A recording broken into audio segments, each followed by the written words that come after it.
to set this clip up, we got a conservative candidate, Lisa Robinson, who was a week before the election told she can't run because a bunch of tweets were released that were pretty bad. And by pretty bad, I mean like she was retweeting Australian neo Nazis that were like advocating for the Great Replacement, or not advocating, but promoting the idea of the Great Replacement and stuff like this. And she was also saying some pretty terrible things about like Muslims immigrating here. And anyways, and also I feel like there was some homophobic stuff. I can't remember, but either way, all these tweets were released, and then the conservative party decided, hey, we don't want you to run as a candidate for us. So they kicked her out a week before the election and left her kind of like stranded. Now in this, I guess now because of that, her and David Menzies are friends now. And so what we're going to watch is, I guess, she puts on this haunted house thing. And of course, we just had Halloween recently. And she's apparently done this every year to raise money for sick kids. And we will now watch what ensues because of that. And I guess watch her haunted house as well. So semi-Halloween themed, here we go.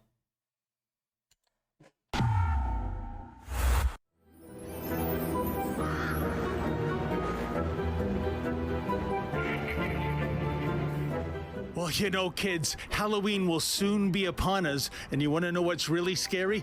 It is the house of Lisa Robinson. Yes, the former candidate for the Conservative Party in Beaches, East York. Just will you see her Halloween setup. And whatever you do, kids, don't forget your 3D glasses. Ooh, that's scary. I do love he missed his hat. He missed his hat. He's so good at physical comedy. Like, how do you do this? He got caught up on like the rim of his hat. Watch New this. kids, don't forget. Boom. Yeah. See, but he just goes for it. Like, do you think that was purposeful, or that do you think that was something he practiced, or something that he thought of right before doing it, or an accident that he was just able to play along with? I feel if he planned it, it wouldn't be as funny. I feel like there's a confidence in his fuck ups and his physical comedy that make it like brilliant. He just like rolls with it when it fucks up. But I will say, I'm pretty sure he's wearing the exact hat and glasses that our emote has. So dope. That's all I gotta say to that. Why didn't the Rebel do a retake? Well, I don't think they ever do retakes. I'm pretty sure they never do retakes.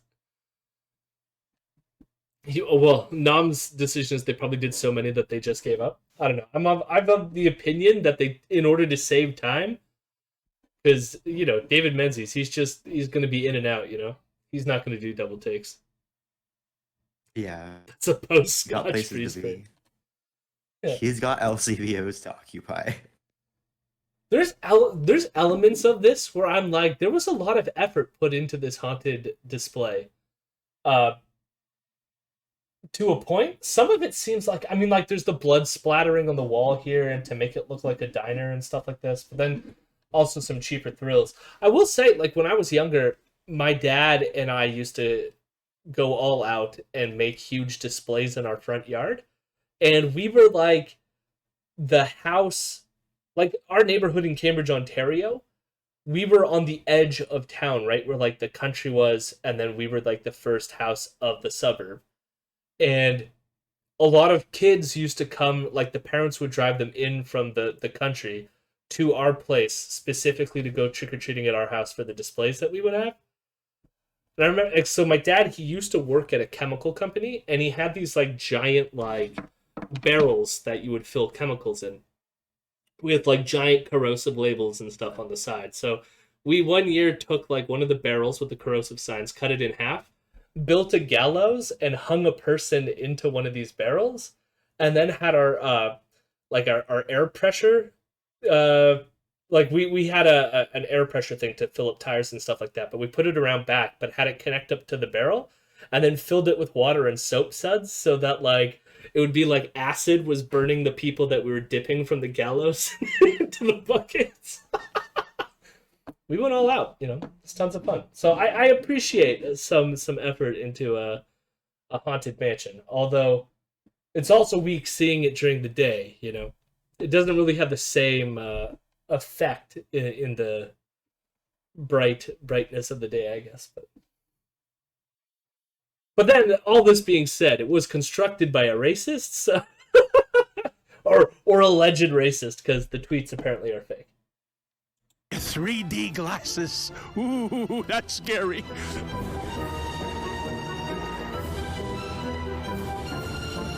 Oh no.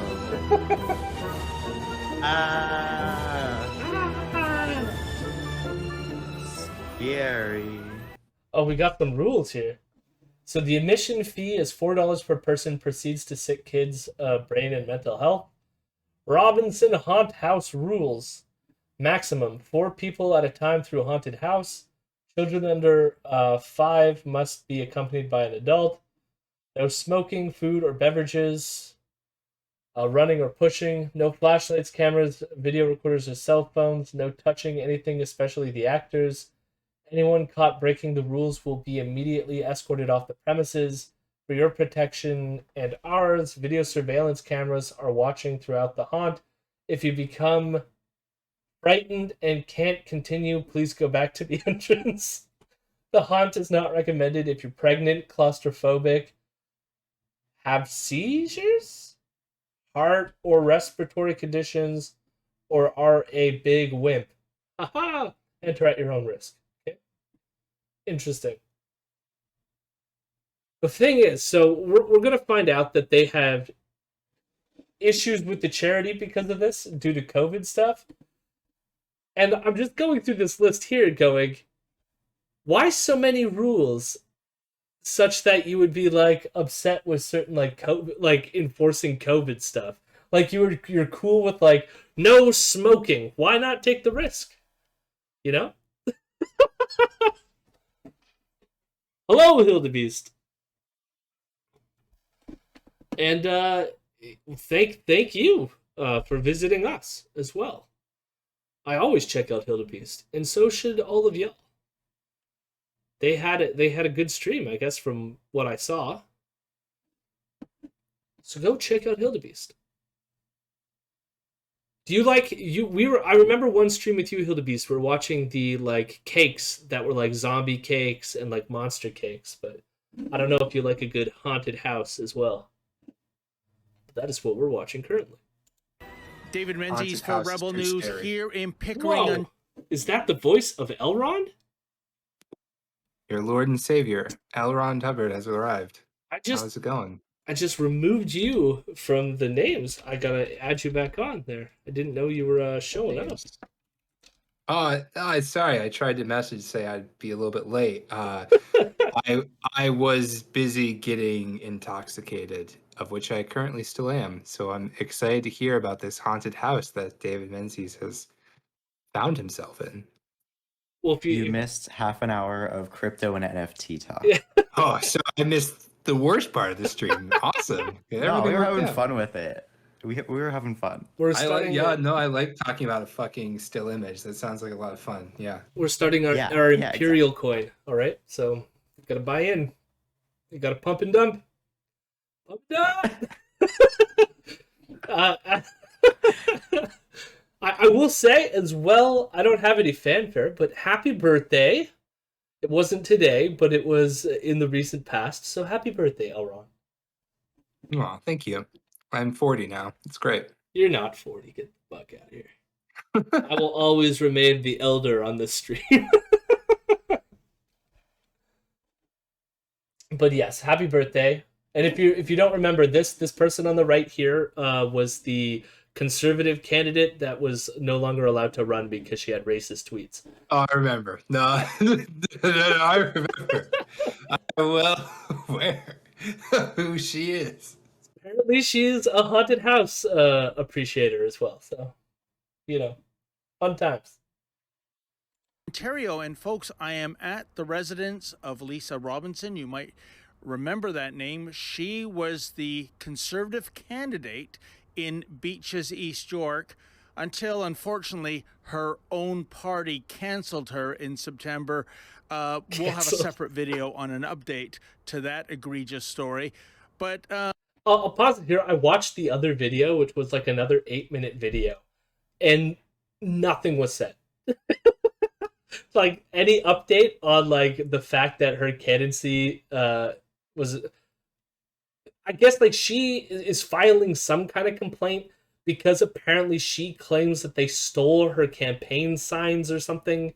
And then the other aspect of it was that she still claims that these tweets were not originally hers, and that somehow she has like the police investigating it to prove that they weren't her tweets. And I can't verify any of that, but like we don't need to watch 8 minutes of that. I thought the haunted house version was a lot nicer. Canceled over her racist shit? Yeah, no, exactly. How Islamophobic do you have to be for the conservatives to drop you? Really Islamophobic. She was tweeting like literal Australian neo-Nazis. I can't remember what her original tweet is. Maybe I can... There was a whole bunch. So basically what it was she... Those weren't her tweets. She bought them on the blockchain. They were NFTs. Well, I mean, if only they were on the blockchain, and then we could verify how authentic they were. But now we'll never know. So she ran for city councilor before she ran as the conservative candidate, and these tweets were collated by the person running against her in the city council race. I can't find them off the top of my head, but basically they said a bunch of shit that were all she bought into the Great Replacement theory, but was saying that like Muslims are taking over Canada basically, and that we shouldn't let immigrants in because it's basically Muslims will be taking over. That was the essence of the tweets and retweets that she did, and she claims she never wrote them, that they're fake, but I don't know why someone would fake that. Are they having lunch inside of David's house? I wish. This is her haunted mansion. We're going to find out why she's doing this. Is she American because retweeting Nazis gets you a Republican state senator position in a lot of places here? No, she is. She's Canadian. From real life horror to pretend horror, Lisa, this is an amazing thing you have done to your house here. We just took a tour, my cameraman Lincoln and I. It's disturbing and horrific and terrifying in bright daylight. I can only imagine what it's like when darkness takes Lisa. Lisa, what's the story behind this Halloween display? Do we think that David Menzies was sincerely afraid? I think he was. I don't like this image, I gotta say. I think it's kind of spooky. You think this is all spooky? It's mundane. It's pretty prototypical for Halloween haunted mansions, you know. Oh, I do this every single year, David. Thank you so much for having me on again. Every year, I love to put together this Halloween haunt and corn maze for all the neighbors and everybody else. I just love. And we like to... I just love this fucking thing sitting behind it. blood dripping down. Fucking wonderful setting for an interview. donate to charities each and every year. And you know, that is kind of the news peg this year. Lisa, out in Spruce Grove, Alberta, there was a couple there that put on a haunted house to raise money and food for the food bank. They last year $800 and 1,800 pounds of food. But the local Karens complained to the city, and the city basically told them, you either shut this down or you face a $100,000 fine. And you were originally raising money for Sick Kids Hospital. You got a call from Sick Kids. You had raised over $2,000 last time we spoke. And the call wasn't so much to thank you. It was about something else. Yeah, the call was actually to see what kind of mandates that I had in place for COVID. For the little children running around outside in the open, and where they're not touching anything, but they still want to know what kind of COVID protocols I had in place. Now, The thing that I don't understand about this, or at least her response here, is the sign that we saw earlier made it seem like there was an actual house that you would walk through at some point. Did it not? At least that's the impression I got from the sign. Although this all looks outdoors, you know. But then, Yeah, and I think it's just an outdoors thing. but even so, I can understand if I was from Sick Kids, I would be concerned if someone was doing a haunted mansion to raise money for us.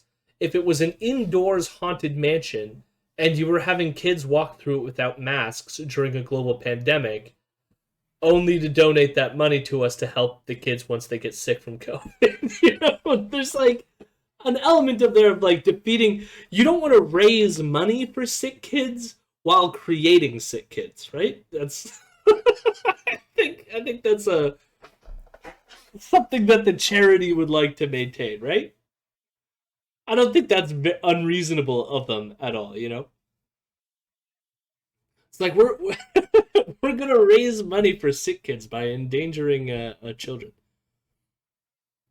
But even if it's in the outdoors, I still think it's reasonable that sick kids would want them to make sure that kids who walk the corn maze are wearing masks during a global pandemic. I don't see any reason why this would be like a bad thing.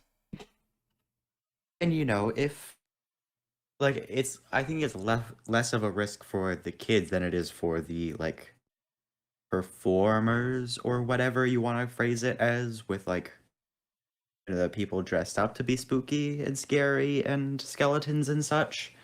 Because those people are going to be seeing a lot of people and kids aren't vaccinated.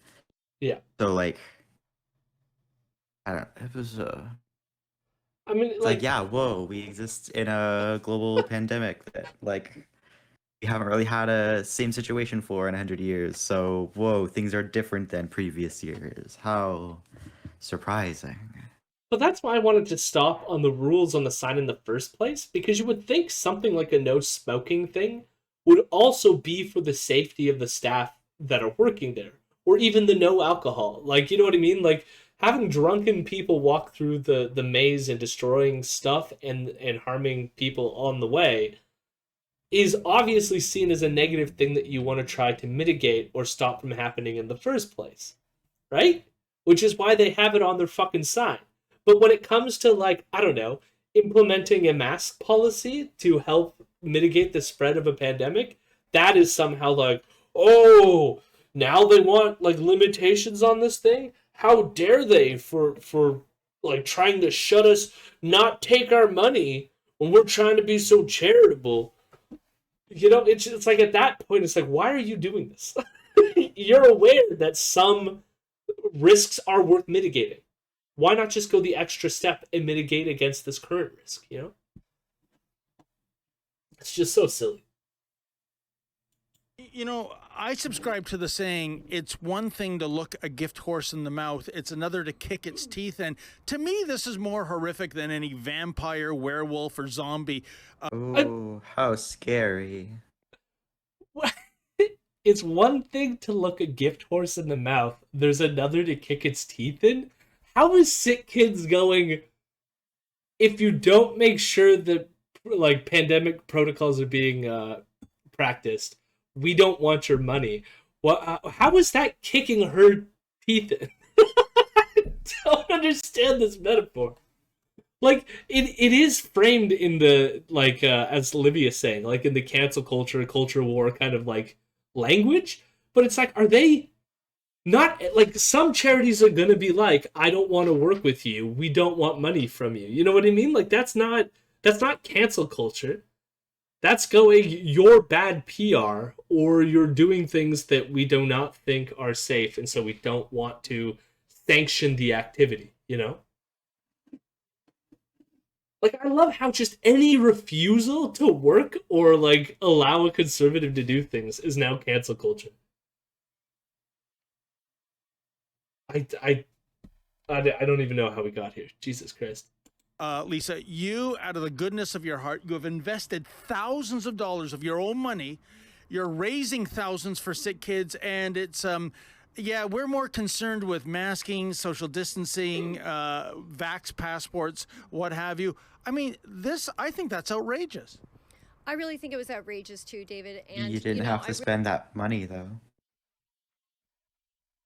Yeah, and like it, it's almost like they're unaware of like PR generally. Like it's the same reason why companies like the company that owns the estate of Dr. Seuss didn't want to sell those books anymore because they realized that they weren't big sellers to begin with, and that uh, the majority of people, like, it's more of a PR hit for you to keep selling these books that people constantly refer to as racist than to just say we're not going to sell them and get to maintain that you're some sort of good upstanding citizen that is like reflecting on your past racism, right? Like I realize they're probably doing it more for cynical reasons, but they get the PR victory, right?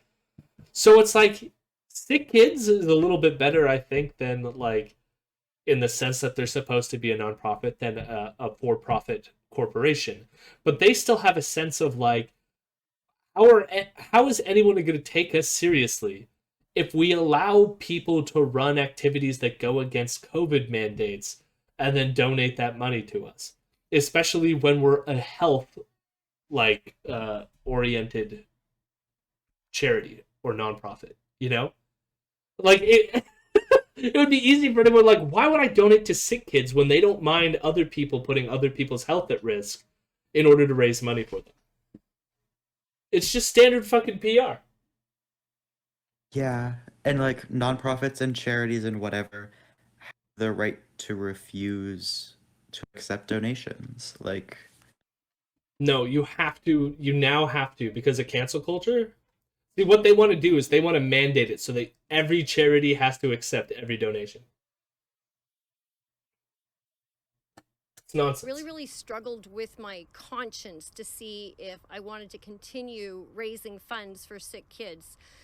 And the reason why I say that is because we know that the Ontario government has put policies in place for people who are unvaxxed, that when they're at the hospital, Still you know, can't either get you're over the fucking thing vaccinated that's just hanging out or behind if it. you're unvaxxed, then, you know, you can go ahead and do the testing for COVID-19 to make sure that you are okay.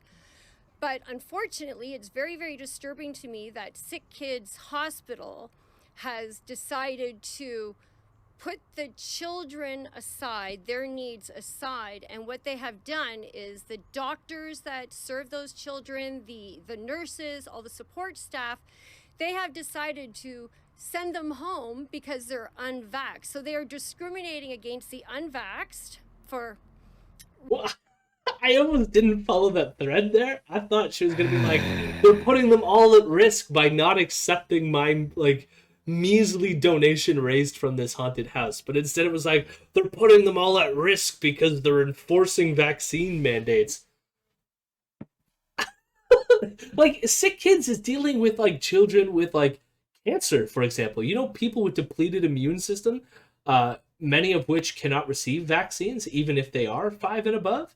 And then she's just like, no, we should have staff working with them that are unvaccinated so that, you know, let's just infect all of the immunocompromised children in the ward, you know? And she's raising money for Sick Kids.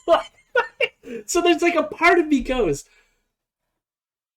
like, even me, like, I realize that she's probably has always done this for cynical reasons. She's a politician. She's been running for city council. She ran for the Conservatives. She obviously was a member of the Conservative Party before that. So it's clearly like this idea of like raising money for sick kids looks good on me, right? I'm such a noble citizen and people will want to vote for me because I do this effort for sick kids.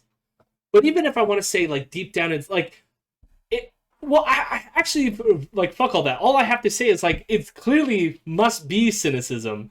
Because if you actually cared about sick kids, you would realize that what you're saying here is fucking stupid. You know? It's all virtue signaling, including the charity. Which is, I guess, why charity sucks in the first place. Really, to me, I believe that there is no reason for that because, in my own humble opinion, I don't think there's any difference between the vaxxed You're and the not humble. unvaxxed at this Yeah. time, only because She's not humble. None of her opinions are humble. It's like I may There be is no humble. humility. I may be humble, but this is why I'm now going to go against the the consensus medical opinion about vaccines. But I'm humble. I'm so humble, I'm going to speak over and above the authority of medical doctors. My wife just started singing Kendrick Lamar. Bitch, be humble. the vaccinated can also get Sure. and they can transmit COVID, and yet they don't have to do testing. So potentially vaccinated people can be going into the hospital in front of the sick children and, you know, passing it on to them. Whereas, you know, it's really, really disturbing that these poor children, I mean, they're already in sick kids going through so much, and now they have to have this added stress. And with children, I hope someone What? Molotovs your haunted house. What added stress? Like the sick kids are having an added stress? What? Like because their doctors are being required mandating? I don't follow this at all. Anti-vaxxers claiming to be humble. Yeah, I know. I mean, like, just briefly, because I don't want YouTube to flag me, it's like, yes, people who get the vaccine can still get infected, but they are less likely to spread it to others, considering that they're less likely to cough or like other things that help spread things, right? And it also means that like people at the hospital are not just using vaccines; they're also implementing mask mandates and other things. So no, what she's saying here about the vaccinated just being as likely to spread stuff is not true. For one, less likely to get infected in the first place, and when they are infected, less likely to spread it than those who are unvaxxed. So, there you go. if you ask me, David, it's that these poor children are going to think that they've done something wrong. No, Why is the doctor not And no, Grimpy Coffee, we did not mean it in Minecraft this time. This haunted house probably deserves to be burned down to the ground. Because it's being organized by this racist here who also thinks that sick children should be. I don't mind it. We're only advocating for slight vandalism to a haunted house. You know, nothing beyond that. Just the display. Some vandalism to the display. You know. coming back to see me? What have I done wrong? What? that is terrible. Two things that you raised. First of all, What have I done when wrong? sick kids and other hospitals have let go healthcare workers, nurses, etc., because they're unvaccinated. It's funny, this, isn't it? Just months ago, before there was vaccines or a vaccine passport, these were the frontline heroes, and now they are the frontline zeros. Get jab or lose your job. And secondly, we know That line there, like this idea that somehow we're now turning against the heroes. Would they? What if there was like a nurse that refused to wear a mask? And then we were like, no, you have to wear a mask or you can like fuck off. Like those were implemented all the way at the beginning too. And those people were being fired or let go or moved to other duties and all that fun stuff. But all of a sudden when it comes to the vaccine, like that's the issue, and you're gonna say they should be remained heroes. I mean, it's the same thing with like doctors who like are generally good at their like one narrow field, but have a crank opinion in like other areas, and it's like they were heroes because they were specifically trying to mitigate the spread of COVID-19. So as soon as you stop trying to stop the spread of COVID-19, you're no longer a hero, you know? Get vaccinated. Is she using pop psychology for children of divorced parents on this theoretical patient? What? It feels like it, yeah.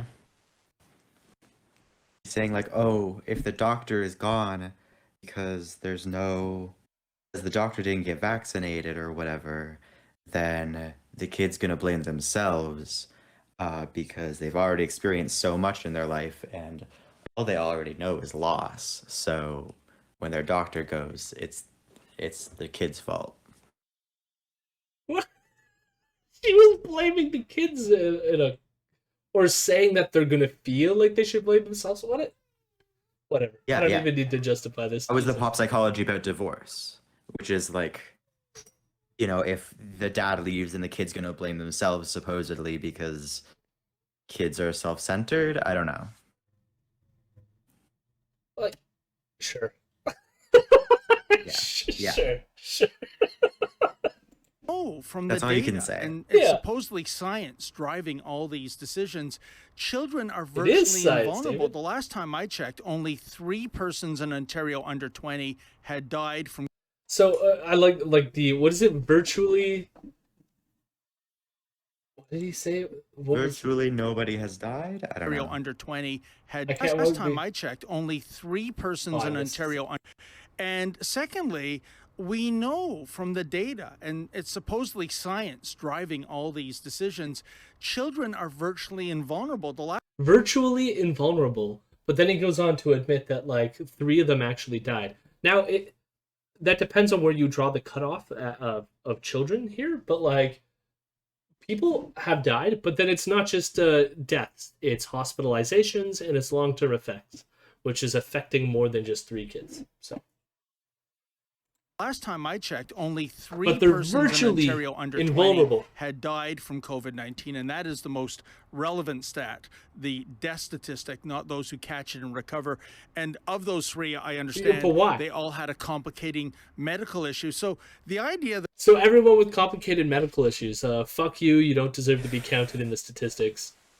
But like, why dismiss the people who recover, David? Why don't those count?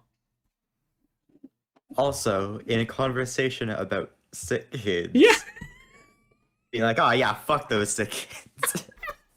They died. What do we give a shit about?"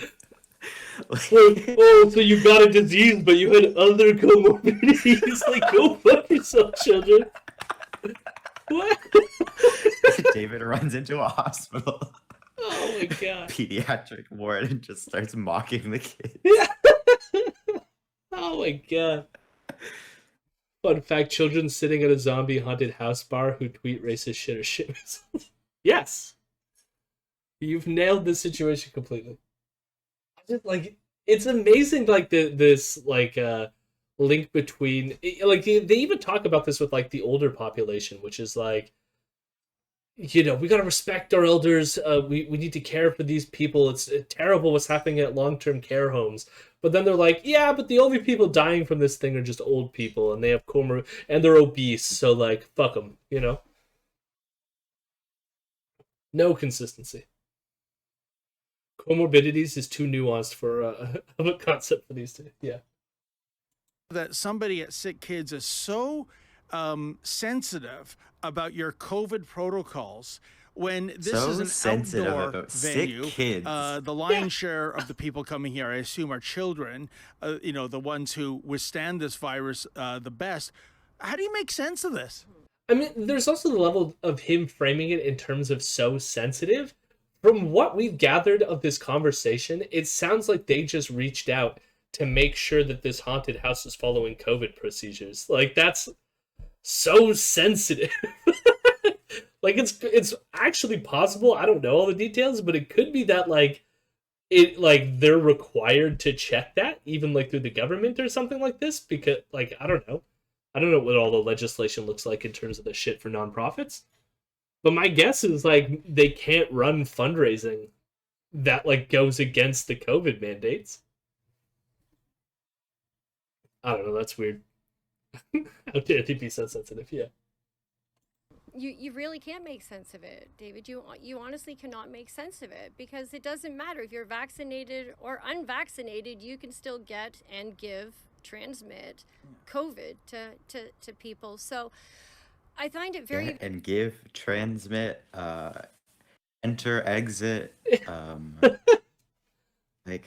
mean, they're just doubling down on the points that we've already gone over. But I do feel like they've hit upon the one thing that they can say that is anti-vaccine that won't get flagged by YouTube because it's technically correct, you know? But like I wish YouTube would understand, like, again, they use like weird algorithmic shit that just like listen to the text of what they're saying. But like they should be able to pick up on the fact that like the implication of what she's saying is it doesn't matter whether you're vaccinated or not because you could still spread the disease. When it's like, yes, it is true that vaccinated people can still spread the disease, but if they spread it less than unvaccinated people, then that difference still matters. You know, one is still better than the other. So the way they're talking about it, though, even though it's technically correct, the implication is that like getting vaccinated doesn't matter, and so they get to skip over all the YouTube stuff. Although this is posted on Rumble, so I don't know if maybe they're like worried about that as well. Although I've heard people say similar things, and it still gets posted on YouTube. So fun watching Menzies framing this in a way to imply children have superhuman immunity instead of how the pandemic abatement measures and vaccines are the variable in this equation, and so likely the cause of the lower injection rate amongst minors, or infection rate amongst minors. Yeah. I mean, not only that, it's like, again, it still does not take into account that children are vectors for the disease, right? Like they still have to go home to people and be exposed to other people because they need to be taken care of by people. So there's no way of knowing whether or not they will come into contact with an immunocompromised individual. And so you don't want them to be spreaders, even if it doesn't harm them in any capacity. At least she believes COVID-19 is real. Maybe. I don't even know that. I have not heard Lisa Robinson talk about COVID being real, so. They're disturbing that they are discriminating, and that's exactly what they're doing. And the children are the ones that are suffering. Only the children are the ones that are suffering. Now, Lisa, I understand that you were so upset the way you were treated by sick kids that you're still going to give the $2,000 or so that you raised because that's how you advertised it, and you don't want to do bait and switch with people making donations. But you have since decided that's it for sick kids. You've moved on to a different charity, one that isn't hypersensitive about COVID protocols on an outdoor haunted house. That is so yes. I enjoyed raising. So they're moving on. They're moving on from sick kids, you know? I mean, there's an element there too, where it's like, we care so much about sick kids, and how dare they do all this stuff to like harm the sick kids by like enforcing a vaccine protocol, blah blah blah. And then they're like, and that's why I'm no longer donating to sick kids. You know, if they can't let me have a super spreading event at my haunted house, then fuck the sick kids. That's how I feel about it. I only care about the sick kids if I'm allowed to host super spreader events. Otherwise, they could just die. The funds for sick kids, and everybody has really appreciated it. But, fuck the sick kids, Lisa Robinson. What we have done is we've decided to give to other great organizations for children as well. And one of them that we have decided upon this week now is to move to the Kids Helpline. Now, this Kids Helpline, their phone number is 1-800-668-6868. And what's great about these people is that any child can call, and they can just, if they just want somebody to talk to, they can do that. Or if they're having suicidal thoughts, you know, they need to call this number. If they're having abuse at the home or in school or anywhere else, they can always reach out and have somebody there to speak to. I have called the line a couple of times myself, and the wait times were a little bit long, which is very upsetting to me. So I thought it would be a great organization to be able to give some funds to, because I believe, actually, I don't really know. That's like a weird way to sell this charity. I myself tried calling them several times, and I had to wait on the line for a while. So therefore, I feel like I need to donate to them. I get what she's trying to say, which is that the wait times would imply that they're short-staffed, you know, but she doesn't follow through with that. She's just like, I tried getting through it. I couldn't. I had to wait. I bet Robinson is a bougie yoga mom, anti-vaxxer, or COVID denier. Her neighborhood is full of traditional anti-vaxxers of the bougie homeopathy crowd. Likely. I mean, I would peg her more for a soccer mom than a yoga mom. She strikes me as a soccer mom. If the camera pans any closer to the left, that Hockey mannequin mom. sitting position will be terms of service. Yes. We're gonna get some mannequin upskirt shots in a second. Hockey mom, yes. Sorry, Vienna. Hockey mom. What the statistics are, I can't remember at this time, but it's something like $100 can help like 300 children. Wow. So it's very widespread on how we can help with the money that we're going to give. We can Well, help a lot of children. I'm happy to hear you found an appreciative, charitable Appreciative. client to give the money to. One last question, Lisa. It's like as if sick kids was not appreciative enough just because they wanted to make sure that they were doing COVID protocols.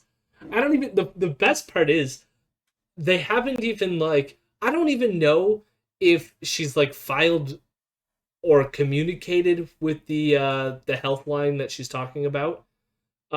Because it's not going to be in effect until next year's Haunted Mansion, right? So it could be that when it gets to that point, they're going to say, do you have COVID protocols in place? You know? It's also like the kids didn't even reject their money. They just asked about COVID stuff. Yeah, but that's too sensitive, you know? That's them being Like- way too sensitive. Like there might be a bit of a story here if they were just like, yeah, fuck your money. Like then they would at least be able to be like, whoa, they rejected us, blah blah blah blah blah. They fucking didn't. They asked you a question. Yep. They sure did. And hello, Dan. Sick kids, stop breathing oxygen. You're taking it from me. Lisa Robinson. Pretty much. You strike me as a very lovely lady. You've got charitable intentions in your heart. You've run for public office. What is the deal with this fascination of such What is the horrific deal? imagery, that is associated with Halloween? I know some people get into Halloween. I think you really, really get into it. What is the deal with this, tipping your hat, if you will, to the dark side? What? What the fuck was all that? What is the deal with tipping your hat to the dark side? Because she likes Halloween. What? What the fuck? Oh my god. What? I wonder, like, is David Menzies like a born again Christian? Like, what's happening here? Don't get it. Like, he's like laughing, but like, is it sincere laughter or is it like, you made me witness the devil? I don't know. It's so that was such a bizarre question. The entitlement of thinking they should be able to demand changes in exchange for donation is what's wrong with the charity system. Jesus. Ugh. Yeah, very weird question. I mean, like, some people are enthusiastically into Halloween themed shit. Get out of here, Simone. I'm gonna shut off my computer again. I was gonna say, like, I had a friend that was super into Halloween stuff, so much that we formed a monster themed hip hop band. So some people are into Halloween, David. I don't, I never. Now he's an anti-vaxxer, isn't he? Well, not all of them, just one of the members. One of the members is an anti-vaxxer. Hmm. But we're not on speaking terms. Halloween lovers, not to be trusted. Well, I don't know if it was him. It was just my main friend who is definitely a pro-vax, semi-reasonable individual. He for sure. The main dude for the monster hip hop is cool. It was our keyboardist had some opinions. He still posts about ivermectin almost every day, and it's just like, come on, bud, come on, what you gonna do? Are we allowed to give the name of your former band? Monster Fever. You could probably YouTube it and see me dressed as a monster rapping if you really wanted to. But yeah, Monster Fever. Sounds pretty dope. I participated in the first few albums. I think they've had a few albums during like pandemic and stuff like this that I played no role in, but so I can't assess the quality of the current Monster Fever music. Although I will say the guy, so like the introduction beat to the stream, that beat came from my friend who does the Monster Fever stuff, and I have a bunch of more beats that I will be utilizing at some point that I'm gonna like add rebel voices to, and then like cycle through them when I do the opening for the streams, and they all come from that friend. So yeah, it's good music. My buddy is good at making beats, so shout out to Monster Fever. My sister The is dark a side. You know, Oh, you what's said horrific. huge. Go for it. My sister is a huge Monster Feverer. I don't know what the correct word for a fan of Monster Fever is. She's Monster Fevered. Is there? And sorry. Well, I was just gonna say the name. Well, like the name, it didn't originate from this. Although, like we eventually got character names, and he stayed with Monster Fever because it sounded like just it like has the same like syllables and it rhymes with Justin Bieber. And then my character's name was Dr. Bones, which was supposed to be a pun on like Dr. Dre, sort of. But yeah, it was fun. And then My sister has all of their albums, and that's how Jody and I met. Is through Monster going Fever. to a Monster Fever signing. Yep.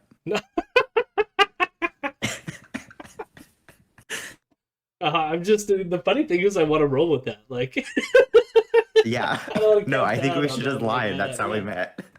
done. That's how it works. Boss of the sauce. Yeah. Our drummer was a Sarcophacrips. I like his hip hop name. Can't remember what the others were. There was Crazy Eyes.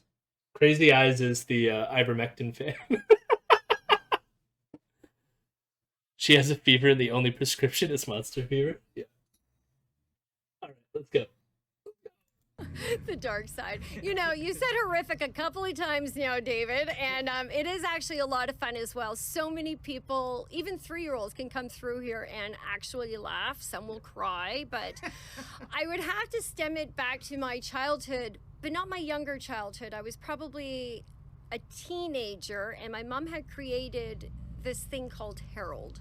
And Harold was just this stuffed man, probably about your size. He had no face, but he had like the spookiest mask I've ever seen. And like, you know, the big work gloves, the blue jeans, the tears in there, and everything else. And there was one time in particular, I was late with my girlfriends, and it was dark outside, and like, you know, the street lights came on, you had to get home. So I remember I ran down the street, whipped open the door, and there was Harold perched inside of my home like this. I saw him, I screamed, and I basically went through the double glass closet doors that we had in our front entranceway. It was funny. My parents sat there laughing their heads off before they figured, like, once they knew I was okay, of course. No, that's why she's a conservative. She was tortured by her parents. I get it now. No, it makes sense. It makes complete sense. It's official now. The A mannequin. funny story about your parents traumatizing you. No. And I had nightmares for the rest of my life. And now I carry that trauma through with the rest of my days. I will say it's funny with my, because she was saying even 3-year-olds can appreciate it. One house we went to, so I guess I should fill in. I have a 3-year-old. And we were going trick-or-treating this past Halloween, a couple days ago. And we went, there was like one house where they had like this like witch's head in a jar. And I guess it was tied to like a microphone, and the person was sitting on the porch. But like as she talked, the like thing in the jar would like move its head, and like, but it would be like her voice from the porch going through like the voice box. And it like really freaked out my daughter. And so she's holding her like, you know, trick-or-treat bucket but then it was also like covering her ear and like looking away from it so as not to get scared. And like, I was like, that was pretty cute. So maybe I also traumatized my daughter. More like Callum? scary shit. You like scary shit? Is that what you said? I don't Huh? like scary shit. No. No. Why not? You like a good jump scare? No, I hate it. Fun fact, according to studies, I thought I told the chat already. I did my honors thesis on this, Nom. According to studies, conservatives and reactionaries in general have heightened fight or flight responses and are more prone to jump scares, etc. Yeah, they have an increased startle. That's why I'm a reflex. reactionary. Well, I mean, it's not 1-to-1, right? So not everyone who has a startle reflex is going to become conservative. But like, if you have a heightened startle reflex, you're more likely to become conservative. And Yeah, I don't know about that one. I don't know. it's true. That's what the data No. shows. It's been. I don't think it's No, been one of those ones that have been overturned. No, that's a descriptive thing. That's not, like you're making a prescriptive point, though. I think that's where I'm at. Like, explain to me what you think that I got wrong in what I said. I think it's a correlation to say, as Nam said, like conservatives and reactionaries in general have greater stall responses, but whether or not that's specifically fight or flight, or whether or not one leads to the other, that's out. So you're Yeah. Because sure. fight or flight is a construct of multiple behavioral processes, whereas startle is one specific physiological measure. Sure. I think like a lot of the theorizing around. Fucking Well, like, sure me. I might. You can't go to the chat and be like, "Oh, he's restoring my thesis. This is my degree, you son of a bitch." Don't you fucking come at me. well, I'll not the fucking- I'll political fuck element you. of it. Yeah, I know I'll it's come at not you. the political element of I'll it. do it. I've had 5 beers. I'm ready to go. Let's Yeah. do it. I mean, like, as in, like, sure, like maybe I overstated the way, like, some sort of like causal relationship there, but like, I'm not saying there is a causal relationship. I do agree. It's a correlation. Those who have a startle reflex tend to be conservative, right? I mean, like, it is interesting that, like, the reason why I tried to say that not everyone who has a startle reflex is going to grow into conservative is to say that they're not tied one to the other necessarily. It is interesting, though, that there is this correlation, though. Why is there this correlation? I'm too desensitized to be fun scared. I can only get actually scared, and that's usually something involving a lack of healthcare coverage. Yeah. That is pretty scary. To paraphrase Proudhon, I dream of a world where I am executed as a reactionary for my current beliefs. No, as Proudhon once said, I want to live in a world with no jump scares. So as not That to become too. conservative. That as well. The only jump scare is that of the guillotine blade. Oh my god.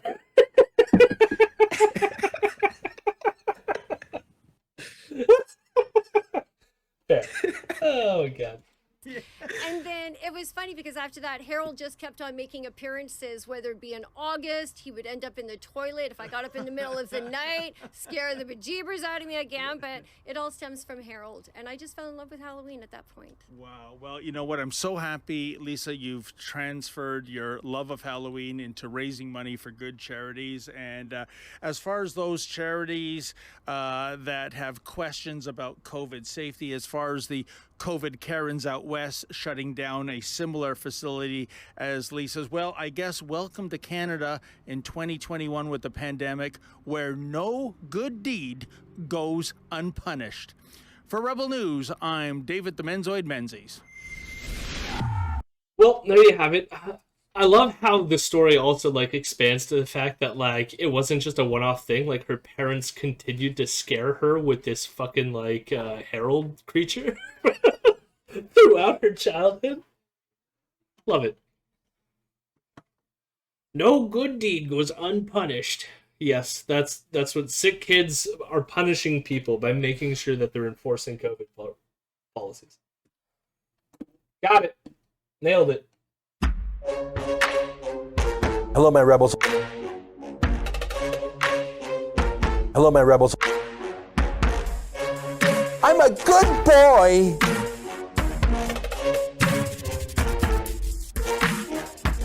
I'm a weirdo.